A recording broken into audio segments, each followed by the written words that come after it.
Hi friends. Movie start होती है और हम डेरी टाउन को देखते हैं। यहाँ 27 ईयर्स बाद का सीन देखते हैं हम लोग। यहाँ पर बच्चे कार्निवल में बहुत इंजॉय कर रहे थे। बहुत ही अच्छा टाइम था, सब लोग बहुत इंजॉय कर रहे होते हैं। वहाँ पर दो लड़कों की एक ग्रुप के साथ लड़ाई हो जाती है। वो इस टाउन में नए होते हैं और वो लोग इनसे बहुत बदतमीजी करते हैं। अब कार्निवल से बाहर आते हैं तो उनकी हाथापाई शुरू हो जाती है। यहाँ पर वो एक लड़के को बहुत ज़्यादा इंजर्ड कर देते हैं। उसके मुंह पे बहुत मारते हैं जिससे वो बिल्कुल फेंट होने वाला होता है और उसको जाकर पानी से नीचे फेंकने लगते हैं उसी लेक में। उसका दोस्त बहुत चीखता है लेकिन वो उसको पानी से नीचे गिरा देते हैं। अब हम देखते हैं कि उसका दूसरा दोस्त उसको बचाने के लिए नीचे जाता है। जब वो नीचे जाता है तो उसका दोस्त पानी में डूब रहा था। पानी में डूबते हुए उसको एक क्लाउन नजर आता है, वही पेनीवाइज। अब वो वहाँ पर उसको देख लेता है और पकड़ लेता है। अब जैसे ही उसका दोस्त नीचे पहुँचता है, क्लाउन उसको पकड़ के रखा होता है और वो उसको बहुत ज़ोर से काट लेता है। उसका मुंह खुलता है, इतने बड़े बड़े दांत होते हैं और उसको आधा हिस्सा उधर ही खा जाता है। इतने में ही वहाँ पे बहुत ज़्यादा रेड बलून्स आ जाते हैं उसके दोस्त को डिस्ट्रैक्ट करने के लिए। और वहाँ पर जब वो दोबारा देखता है तो उसका दोस्त और क्लाउन कोई भी मौजूद नहीं थे। वो पता नहीं कहाँ गए, किसी को पता नहीं चला। ये बात जैसे ही माइक को पता चलती है, वो वहाँ पर पहुँच जाता है। माइक वही लड़का है जो उस ग्रुप का हिस्सा था। वो यहाँ से नहीं गया था, वो इसी टाउन में था। और 27 ईयर्स बाद उसको पता था कि वो वापस आ जाएगा। और वहाँ वो रेड बलून्स भी फटे हुए देखता है। उसको पता लग गया था कि पेनीवाइज वापस आ गया है। वहाँ लिखा हुआ था कम होम ब्लड से, जिससे उसको पता लग गया था कि सबके घर आने का टाइम हो गया है। यहाँ वो बिल को कॉल करके बुलाता है, जो कि एक ऑथर था। वो उसको फ़ोन करता है और कहता है, तुम्हें अपना वादा याद है ना? हम लोगों ने वादा किया था और अब तुम्हें यहाँ पे वापस आना होगा, क्योंकि वो आ गया है। अब वो दूसरे दोस्त को भी कॉल करता है, जिसका नाम एडी था। वो गाड़ी चला रहा होता है और अपनी मदर से बात कर रहा था। इतने में ही उसको कॉल आती है और वो भी वहाँ जाने लगता है। और दूसरा लड़का रिची, जो एक बड़ा सा कॉमेडियन बन गया था, वो उसको भी कॉल कर लेता है। और बेन को, जो एक बहुत बड़ा बिजनेसमैन था, और स्टैनली को, जो घर में बैठा काम कर रहा होता है, उसको कॉल आती है और वो बहुत डर जाता है। उसको जैसे ही माइक उसके बारे में बताता है, वो अपने वॉशरूम में जाकर सुसाइड कर लेता है, क्योंकि वो इस तकलीफ को दोबारा से बर्दाश्त नहीं कर सकता था। वो बहुत वीक था। यहाँ पर हम उस लड़की बेवरली को देखते हैं। वो लास्ट थी जिसको माइक ने कॉल की। वो उसको कहता है कि तुम्हारा और मेरा प्रॉमिस था, याद है ना? तुम्हें वापस आना ही होगा। उसका हस्बैंड बहुत ज़्यादा एब्यूसिव होता है। वो अपने हस्बैंड से जान छुड़ाती है और उसको लड़कर वहाँ से निकल जाती है। कहती, मेरे दोस्तों को मेरी ज़रूरत है, मुझे वहाँ जाना होगा। वो भी अपने टाउन की तरफ निकल जाती है। अब यहाँ हम हेनरी को देखते हैं, जिसको मेंटल असाइलम में करवा दिया था। वहाँ पर उसको एक बेलून नज़र आता है। उसको पता चल गया था कि पेनीवाइज वापस आ गया है। अब वो काफ़ी एजिड हो गया था, लेकिन वो वहाँ पर अपने रूम में जैसे ही जाता है, उसका अपना मरा हुआ दोस्त नज़र आता है और वो उसको वही नाइफ़ दे देता है जो उससे पहले दी थी। पेनीवाइज उससे कुछ करवाना चाह रहा था। वो समझ आता है और वो नाइफ़ ले लेता है अपने मरे हुए दोस्त से। और अब वो समझ गया था कि उसका काम दोबारा से शुरू है। यहाँ पर सारे अपने टाउन में वापस आ जाते हैं और एक रेस्टोरेंट में सब मिलते हैं। सबसे पहले बिल और माइक आते हैं। वो आपस में बातें ही कर रहे होते हैं तो बाहर बेवरली और बेन भी आ जाते हैं। वो लोग भी बातें कर रहे होते हैं। इतने में ही हम रिची को देखते हैं। रिची भी वहाँ पे पहुँच जाता है। वो सब लोग अंदर जाते हैं और मिलकर खाना ऑर्डर करते हैं और एक दूसरे को देखकर बहुत हैरान होते हैं कि सब बहुत बड़े हो गए हैं। सब लोग बहुत खुश होते हैं, एक दूसरे के साथ बातें करने लगते हैं। वहीं एडी भी आ जाता है। अभी सारे एडी की मॉम का मजाक उड़ाते हैं। जैसे ही ये लोग साथ बैठते हैं, इनको सारी पुरानी यादें ताज़ा हो जाती हैं। पहले तो वो कहते हैं हम सब भूल गए थे इस टाउन के बारे में, लेकिन जैसे ही दोस्त आपस में मिलते हैं, उनको सारी बातें याद आना शुरू हो जाती हैं। वो एक दूसरे के साथ बहुत मजाक कर रहे होते हैं, लेकिन अब उनको उनको यहाँ आने का मकसद पता नहीं था। वो माइक से पूछते हैं और माइक उनको बताने लगता है कि अब वो वापस आ गया है। पेनीवाइज, उसने दीवार पे एक नोट लिखा हुआ था, कम होम। उसने हम सबको वापस बुला लिया है। अगर हम कहीं पर भी मौजूद होते, वो हमें यहाँ पर बुला लेता।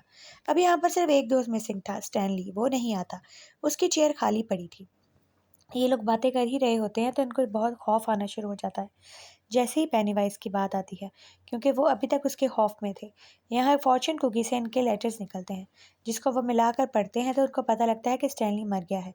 अभी लोग समझते हैं सच है या झूठ, इनको अभी तक कंफर्म नहीं था, क्योंकि इनकी उससे बात नहीं हुई। अब वहीं फॉर्चून कुकी में से बहुत ही अजीबोगरीब क्रिएचर्स निकलना शुरू हो जाती हैं और ये लोग बहुत खौफजदा हो जाते हैं। इनका डर दोबारा से जिंदा हो जाता है। पेनीवाइज ने इनके दिलों में दोबारा से अपना खौफ डाल दिया, जिससे उसको स्ट्रेंथ मिलती है। अब ये लोग इस यहाँ से निकल ही रहे होते हैं कि इनको एक बच्चा मिलता है। वो बिल को कहता है कि मैं आपका बहुत बड़ा फ़ैन हूँ, और यहाँ उससे बातें करने लगता है और कहता है बी केयरफुल। अब ये लोग बाहर आते हैं और कहते हैं हम लोग अपने अपने घर वापस चले जाएंगे, हम उसे दोबारा मुकाबला नहीं कर सकते। और यहाँ इनको पता लगता है कि स्टैनली की डेथ हो गई, वैसे ही जैसे उसने बताया था। अब ये लोग आपस में लड़ने लगते हैं कि हमें चले जाना चाहिए। अगर हम लोग दोबारा यहाँ पे मिले हैं तो हमें दोबारा नुकसान हो सकता है। एक दफ़ा तो हम लकी थे कि उससे बच गए। उससे लड़ना कोई आसान बात नहीं है। हमें अपनी जान प्यारी है तो हमें यहाँ से निकल जाना चाहिए।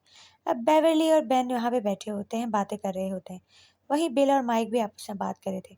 माइक कहता है कि तुम लोग मेरे साथ चलो, मैं तुम्हें घर में एक चीज़ दिखाऊंगा जिससे तुम्हें मेरी बात पे यकीन आ जाएगा। सिर्फ बिल उसके साथ जाता है। यहाँ हम एक बच्ची को देखते हैं जिसको पेनीवाइज अपने पास बुलाता है बहुत प्यार से, और उस बच्ची को खा जाता है। वो बच्ची उसके पास आ जाती है भरोसा करके, क्योंकि वो बच्चों से बातें करने में बहुत तेज़ होता है। जैसे ही बच्ची इसके करीब आती है वो उसको खा जाता है। अब ये लोग सारे टाउन के गेस्ट हाउस में जाके स्टे करते हैं। वहाँ पर सब लोग इकट्ठे होते हैं और यहाँ पे हेनरी भी आ जाता है। हेनरी भी अपने दोस्तों के साथ घूम रहा था और ये लोग गेस्ट हाउस में इकट्ठे होते हैं और पुरानी बातें करने लगते हैं। यहाँ बेवर्ली उन्हें बताती है कि मुझे सबके विजन आए थे मरने के, क्योंकि हम अब यहाँ पर माइक को देखते हैं जो लेकर जाता है बिल को अपने घर, और वहाँ उसको एंटीक पीस दिखाता है जिसको उसने कहीं से चोरी किया था। वो कहता है इसके ज़रिए हम रिचुअल करेंगे और हमारा कर्ज जो हमने बचपन में किया था वादा वो ख़त्म हो जाएगा। अब वो उसको विजन दिखाने लगता है। वो कहता है ये बहुत स्ट्रांग है, नेटिव अमेरिकन से लिया है मैंने। और वाकई वो समझ जाता है कि इसमें कुछ खास बात है। जो कर्ज इनके हाथ पे जो निशान था जिन्होंने बचपन में किया था वो इसी से रिवर्स होगा और इनकी जान इससे पेनीवाइज से इसी के थ्रू छूटेगी। अब वो लोग समझ जाते हैं कि हमें इसका क्या इस्तेमाल करना है। इनको विजन आते हैं जिससे इनको इस्तेमाल करने का तरीका भी पता लग जाता है। इन सबको इकट्ठे होकर इस रिचुअल को करना होगा जैसे इन्होंने पहले किया था। अब यहाँ बेवर्ली को देखते हैं जो बेन से अपनी पुरानी बातें शेयर करती हैं। यहाँ बिल उसको बताता है कि तुम फिक्र मत करो, हम लोग अपनी पुरानी चीज़ें इकट्ठी करेंगे। इसी टाउन में हमारा सारा बचपन गुजरा था और यहाँ बेवर्ली का बचपन भी गुजरा था जहाँ पे उसके बहुत ही खौफनाक मेमोरीज थी। माइक कहता है कि हमें परेशान होने की कोई ज़रूरत नहीं है। हमें अपने अच्छे और बुरे मोमेंट्स को याद करना है और एक एक स्पेशल चीज़ इकट्ठी करनी है जो हम रिचुअल में यूज़ कर सकेंगे। अब वो लोग अपने पुरानी जगह पर जाते हैं जहाँ इन्होंने एक फॉरेस्ट में अपनी जगह बनाई होती, जहाँ ये सब लोग इकट्ठे होते हैं, बातें करते हैं और आपस में चीज़ें शेयर करते हैं। वो वहाँ पे जाते हैं और वहाँ पर देखते हैं कि सारा कुछ वैसे ही पड़ा था। हर चीज़ में मिट्टी पड़ जाती है लेकिन सब कुछ उनका वहीं पर होता है। जैसे ही वो उसके जगह पे जाते हैं उनका बचपन जैसे लौट आता है। उनको अपनी हर बात, हर मेमोरी याद आने लगती है जिसका वो बहुत चेरिश करते हैं। ये इनकी अच्छी मेमोरीज थी। वो स्टैनली की भी बातें कर रहे होते हैं और कहते हैं कि अगर वो होता तो क्या कहता, और अपनी सारी पुरानी मेमोरीज को याद करते हैं। अपने स्कूल टाइम को, अपनी साइकिल्स को, अपना घूमना, अपना डिस्कवर करना। अब ये तो थी इनकी अच्छी मेमोरीज, अब इन्हें बुरी मेमोरीज भी इकट्ठी करनी थी। अब यहाँ बेवर्ली अपने पुराने अपार्टमेंट में जाती है जहाँ उसको पता लगता है कि एक औरत रह रही है। वो अपने रूम में जाती है और अपना लॉकेट और वो लेटर जो उसको बैन ने लिख के दिया था वो ले लेती है, क्योंकि वो उसके लिए सबसे स्पेशल था। वहाँ वो औरत उसको बताती है कि मेरे फादर एक क्लाउन थे और मैं उनकी बेटी हूँ। यहाँ पर कोई मरता नहीं, डेरी टाउन एक बहुत स्पेशल टाउन है। और वहाँ पर वो उसकी पिक्चर देखती है, उसे पता लग जाता है पेनीवाइज की ही बेटी है। और अब यहाँ पर वो उसके ऊपर अटैक कर देते हैं। यहाँ इसको पेनीवाइज भी नज़र आता है जो उसको कहता है कि तुम लोगों को मैं नहीं छोड़ूंगा। एक दफ़ा तो तुम लोग बच गए थे, इस दफ़ा नहीं बचोगे। और वो वहाँ से डरकर भाग जाती है। अब यहाँ हम रिची को देखते हैं जिसको अपने मरने का लेटर मिलता है और वहाँ पर उसको क्लाउन नज़र आता है। वो कहता है देखना रिची, मैं तुम्हारे साथ इस दफ़ा क्या करूँगा। और बिल अपनी साइकिल इकट्ठ लेता है और अपनी साइकिल लेकर घूम रहा होता है जैसे बचपन में घूमता था। लेकिन वो उसी गटर लाइन के पास आ जाता है जहाँ उसका भाई गिर के मरा था। वो रोने लगता है और अपनी पुरानी चीज़ बात याद करने लगता है कि वो अपने भाई के बगैर कितनी तकलीफ़ में है। उसको वहाँ उसका भाई भी नज़र आता है जिसको वो उठाने की कोशिश करता है, ये भूल करके वो मर चुका है। और वहाँ एक बच्चा आता है जिसको बिल्कुल अपने भाई की तरह लगता है। वो कहता है तुम गटर लाइन से दूर रहना, ये बहुत ख़तरनाक है। और यहाँ हम बेन को देखते हैं जिसको वो क्लाउन स्कूल के टाइम में डराता है। जैसे वो लाइब्रेरी में पढ़ता था वहाँ पर क्लाउन उसको डरा देता है। अब हम देखते हैं कि वो सब दोबारा गेस्ट हाउस में इकट्ठे होते हैं, लेकिन सिर्फ एक बच्चा था जो रह गया था, एडी, जो उसी फार्मेसी के पास जाता है और वहाँ पर वो बहुत बुरी तरीके से डर जाता है। वो उसी जरासीम वाले आदमी से उसको डराता है जैसे बचपन में डराया था, लेकिन इस दफ़ा वो इतना नहीं डरता। अब यहाँ सब इकट्ठे होते हैं और डिस्कस करने लगते हैं कि हमें क्या करना चाहिए। वहीं हेनरी रिची के ऊपर अटैक कर देता है जिसको इंजर्ड कर देता है और बेन आता है वहाँ पर उसको बचाने के लिए और वो हेनरी को वहाँ से भगा देते हैं। लेकिन बस बेन उसको देख लेता है कि वो दोबारा वापस आ गया और वो पहले की तरह ही पोजेस्ड लग रहा था। अभी हम उस बच्चे को देखते हैं जिसको पेनीवाइज खाने लगा था। बहुत मुश्किल से उसकी जान बचाने की कोशिश करता है बिल, लेकिन उसकी जान बचाने में कामयाब नहीं होता। पेनीवाइज उस बच्चे को बहुत बुरी तरीके से डराता है और वहीं पर हम देखते हैं कि शीशे पर पूरा खून लग जाता है और वो उस बच्चे को बहुत ही ब्रूटली खा जाता है जैसे वो सारे छोटे बच्चों को खा जाता था। अब यहाँ वो लोग अपनी पुरानी चीज़ें इकट्ठी कर लेते हैं जो उन्होंने उस रिचुअल में इस्तेमाल करनी है। सबका एक एक सामान था। यहाँ माइक को देखते हैं जिसका हमें पता चलता है कि वहाँ हेनरी आके उसके ऊपर अटैक करता है। वो उस किताब में से कुछ चीज़ें ढूंढ रहा था और वहाँ पर हेनरी उसको पकड़ लेता है, लेकिन वहाँ उसका दोस्त रिची आके उसको बचा लेता है। और अब ये लोग इकट्ठे हो जाते हैं कि हमें वापस उसी घर में जाना होगा क्योंकि बिल वहाँ पे चला गया है। बिल को उसको ख़त्म करना है वरना वो छोटे बच्चे को मार देता रहेगा। अब बिल वहाँ पर चला गया था और ये लोग उस रिचुअल वाली चीज़ को लेकर उसी घर में इकट्ठे होने के बारे में सोचते हैं क्योंकि वेल हाउस में ही ये सब शुरू हुआ था और वेल हाउस में ही ये सब ख़त्म होगा। बिल जैसे ही घर के अंदर जाने लगता है वो पीछे मुड़कर देखता है। उसके दोस्त वहाँ इकट्ठे हो जाते हैं। वो कहते हैं, इस दफ़ा फिर तुम अकेले अंदर जा रहे हो, हम तुम्हें नहीं जाने देंगे। इस दफ़ा भी हम लोग साथ जाएंगे।